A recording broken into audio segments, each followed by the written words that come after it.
मित्रांनो, स्वाभिमान शोध अस्तित्वाचा या मालिकेच्या आजच्या भागात आज आपण बघणार आहोत. आदिती मॅम बाथरूममध्ये अडकलेल्या असतात आणि त्यांना काय करावं हेही सुचत नसतं. त्या प्रभाकर सरांना फोन करतात, परंतु बाथरूममध्ये रेंजही नसते. त्या पुरेपूर प्रयत्न करतात, अगदी रडवेल्या झालेल्या असतात. जोरजोरात दरवाजा वाजवत असतात, पण बाहेर कुणीही नसतं.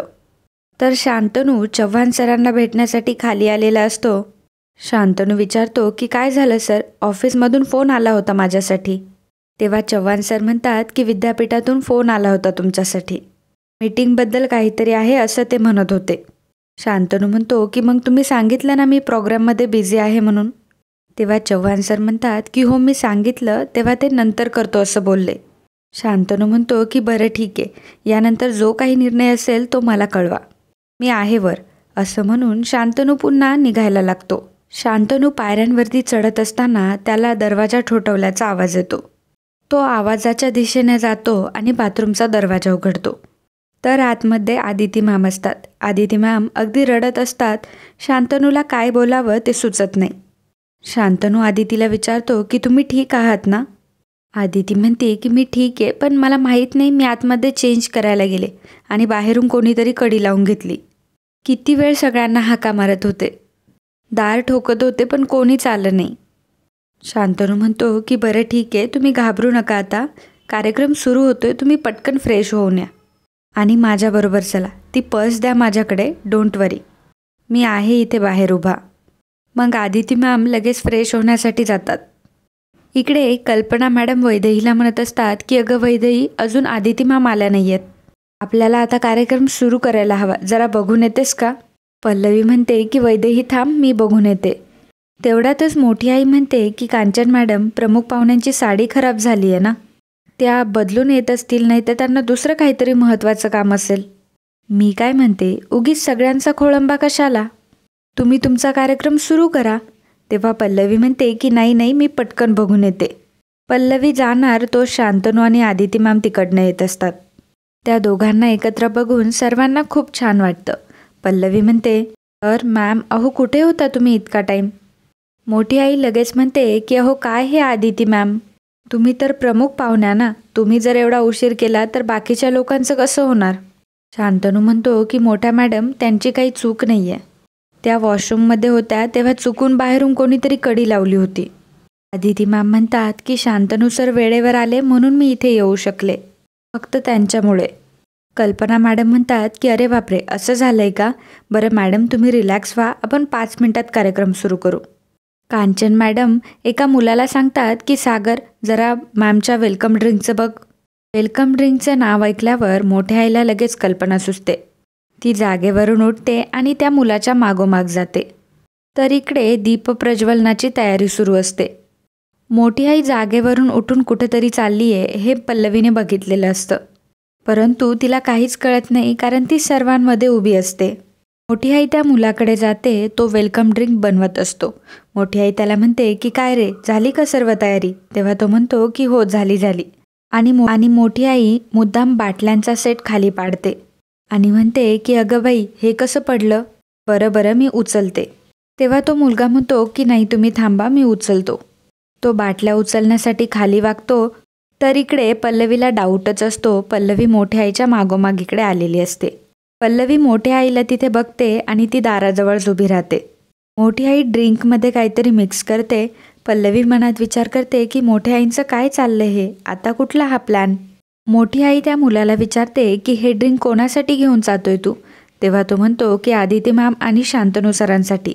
मोठी आई म्हणते की हो का, हे सरबत आहे ना, हे शांतनू सरांना खूप आवडतं, त्यामुळे त्यांना हेच दे. तो मुलगा म्हणतो की ठीक आहे. पल्लवी ते रोखण्यासाठी आतमध्ये जाणार, तेवढ्यात पल्लवीची मैत्रीण तिथे येते. तिला ती मागे खेचते आणि म्हणते की पल्लवी, हा बुके नीट करून दे ना. पल्लवी तो बुके नीट करते आणि लगेचच आतमध्ये पळते, परंतु तोपर्यंत मोठी आई आणि तो मुलगा दुसऱ्या दाराने निघूनही गेलेले असतात. पल्लवी जोपर्यंत इकडनं येते तोपर्यंत त्या मुलाने आदिती मॅमच्या समोर सरबतही ठेवलेलं असतं.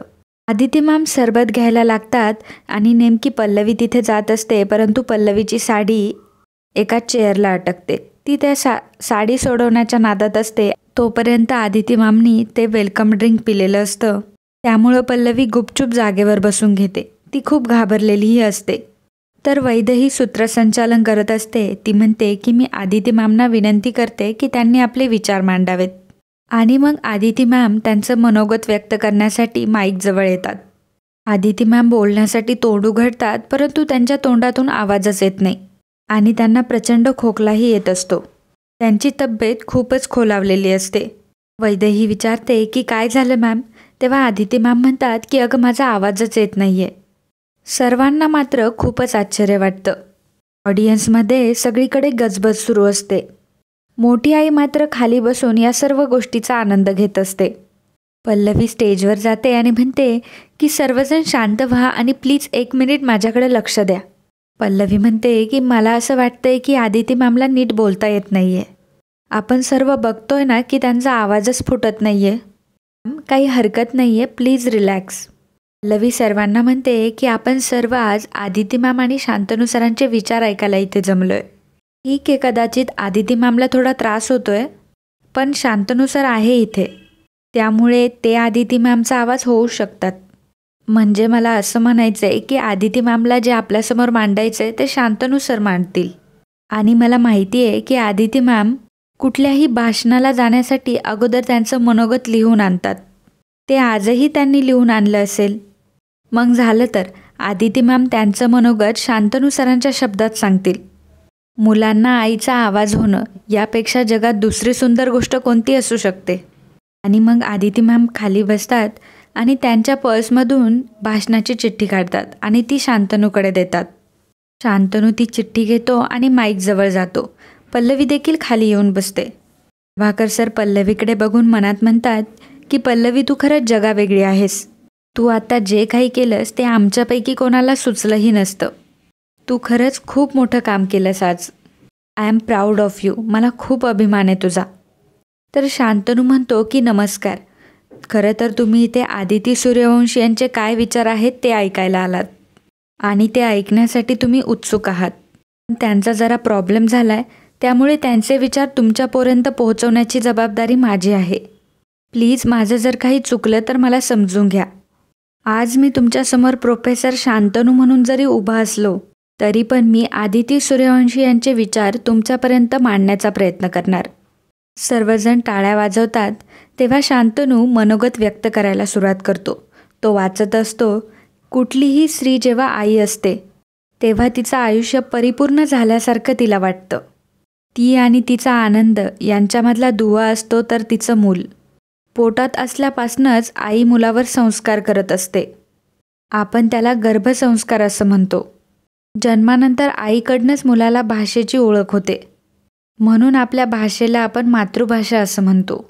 लोकांशी कसं बोलायचं, आपल्या माणसांना कसं जपायचं, याबरोबरच सर्वांचा आदर ठेवणं आणि मोठ्यांचा सन्मान करणं, हे सगळं आपली आईच आपल्या मुलांना शिकवत असते. आई त्याची सगळ्यात पहिली गुरु असते. प्रत्येक मूल जेव्हा जन्माला येतं तेव्हा ते नॉर्मल इतरांसारखंच असतं. त्याला खऱ्या अर्थानं घडवण्याचं काम ही आई करत असते. एखादा शिल्पकार जसा मातीच्या गोळ्यापासून एक छान शिल्प घडवतो, त्या गोळ्याला आकार देतो, त्याच्यावर प्रक्रिया करतो, त्यात वेगवेगळे रंग भरतो आणि त्यात जीव ओततो, तसंच आपली आई आपल्या मुलाला वाढवताना जीव ओतून त्याचं व्यक्तिमत्व घडवत असते. त्याला छान जगता यावं, त्याचं आयुष्य सुंदर आणि समृद्ध व्हावं, यासाठी ती रक्ताचं पाणी करते आणि खूप मेहनत घेते. प्रत्येकाचं आयुष्य घडवण्यासाठी दोघांचा महत्त्वाचा वाटा असतो. एक, जी निसर्गाचा सर्व कारभार सांभाळणारी शक्ती, जिला आपण निसर्ग म्हणतो, आणि दुसरी म्हणजे मुलाला जन्म देणारी आई. असं म्हणतात की परमेश्वराला सगळीकडे हजर राहणं शक्य नव्हतं, म्हणून त्याने आई निर्माण केली. आई मुलाला 9 महिने पोटात वाढवते, त्याला जन्म देताना कळाही सोचते. बाळंतपण हा जणू काही तिचा पुनर्जन्मच असतो. जन्माआधीच त्याचं एवढं सोचणारी त्याची आई, मुलगा झाल्यानंतर त्याच्यावर प्रेम करणार नाही हे शक्य आहे का? आता शांतनूचा आवाजसुद्धा खालवत असतो. जसं जसं तो मनोगत सांगत असतो तसं तसं तो रडवेला होत असतो. तो म्हणतो की कुठल्याही परिस्थितीत मात करून ती मुलाला जपते, त्याच्यावर अतोनात माया करते. त्याचं आयुष्य हे आपल्यापेक्षा सुखी समाधानी व्हावं यासाठी ती प्रयत्न करत असते. आईला तिचं मूल जीवापेक्षा जास्त प्रिय असतं. ती त्याला आपल्यापासून कधीच दूर करू शकत नाही. पोटात असताना मुलाला जुळवून ठेवणारी नाळ तुटली तरी पण मायेची आणि जिव्हाळ्याची नाळ कायम जुळलेली असते. अशा आईचं मूलसुद्धा तेवढंच गुणी असतं. तेव्हा आईलाही खूप आनंद होतो. माझा मुलगा देखील असाच गुणी, प्रेमळ आणि माणसं जपणारा आहे. मनोगत सांगत असताना शांतनूच्या डोळ्यात पाणी असतं आणि खाली बसलेल्या सर्वांचेही डोळे पाणवलेले असतात. परंतु मोठ्या आईला आणि मोठ्या काकांना मात्र प्रचंड राग येत असतो. आणि मित्रांनो, आजचा हा भाग इथेच संपतो. पुढील भागात आपल्याला पाहायला मिळणार आहे शांतनू खूप रडत असतो तेव्हा पल्लवी त्याला समजावत असते की दुःख वाटल्याने कमी होतं आणि आनंद वाटल्याने तो वाढतो. शांतनू म्हणतो की खूप मोकळं आणि हलकं वाटते मला. अशी एक मुवमेंट असते ना जेव्हा आपल्याला आपल्या जगण्याचा अर्थ सापडलेला असतो. अगदी तसंच वाटते मला. आणि असं म्हणून शांतनू पल्लवीला घट्ट मिठी मारतो. तर इकडे मोठे काका मोठ्या आईला म्हणतात, आपण जेवढ्या आतुरतेने ज्याची वाट बघत होतो ना तो आपला हुकुमाचा इक्का विनायक आलाय. आणि तोच विनायक हा असतो आणि ज्याचा अजून चेहरा रिव्हील झालेला नाही आहे. पुढील भागात आपल्याला तो समजेलच. तर मित्रांनो, असे स्वाभिमान मालिकेचे सेपरेट रिव्ह्यूज तुम्हाला बघायला आवडत असतील तर लगेचच आपल्या चॅनलला सबस्क्राईब करा.